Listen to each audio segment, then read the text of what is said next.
Good afternoon. This is Margaret Ann Rule, Legislative Director of the High State Grange. And Sue Roy, President of the Ohio State Grange. And we are with the Buckeye Buckeye Patrons Pulse podcast. I think I got that right now. You did. You did. Okay. All right. Well, today we want to talk a little bit about election stuff. And so, Sue, can you explain Grange? You know, what is our portion on elections, or what is the Grange stand on elections?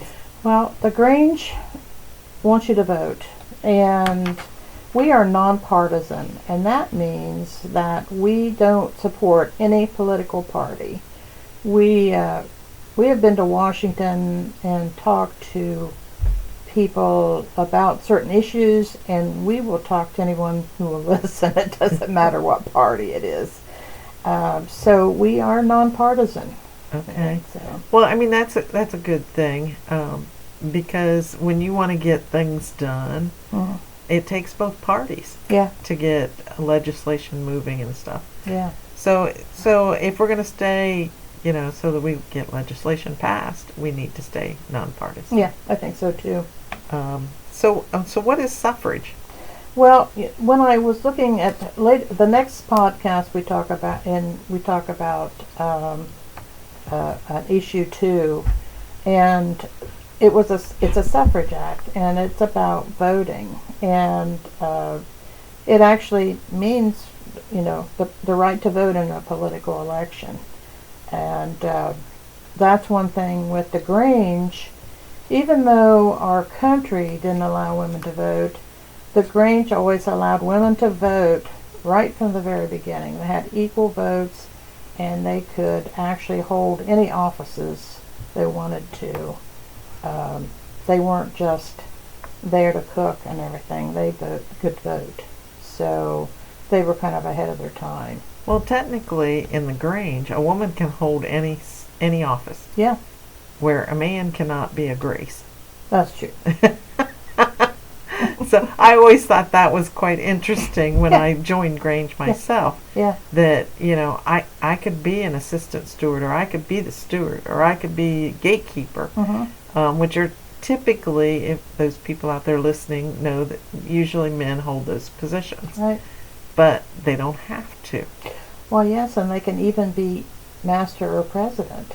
Women can. That's right, and we've had a couple of those, I believe. Yeah. You being one of them. Yes. So yeah. So let's go on to, when did women get to vote in Ohio? They got to vote in 1920, and of course that was the 19th Amendment. And I was talking to you about, in some territories when we first became a country, women were allowed to vote, and then when they went forward to be a state, women were not allowed to vote after that. And I have to say that we're kind of progressive, because there are some countries that still don't allow women to vote. Yeah, it's and, amazing. When the population of most of these countries that don't allow women to vote is twice what the men population is, so that should tell you why they don't want them to vote. Well, how can I argue that? Well, it's funny because I think, back in the day, and this all happened after World War I. It really all started after World War I. Because before that, we were too dainty and too delicate, and we just weren't quite good as men. And then after World War I, after we'd been doing all the men jobs, because the men went to the World War I to fight, right, they thought, well, maybe that's not going to work for us. That excuse isn't going to work anymore. Right. So that's when it all happened. But we were talking earlier about women of color. Yes. They were treated worse, actually, back then too. Yes. And now they have the same rights as anybody else. Yeah. There was a black women's suffrage group, and but they didn't seem to work together for some reason. And of course, black men could vote, even though they found it difficult sometimes to get to vote. But they all got the chance to vote in 1920. So. Right. That's wonderful. Yeah. At least in Ohio. Yeah, yeah, yeah, yeah. So yeah, are there any rules for voting? Yeah, the qualifications to vote, you must be 18 or older. And you have to be a resident of the state, county, township, or ward. And you have to be registered to vote 30 days from the election. Right. And those are the ones.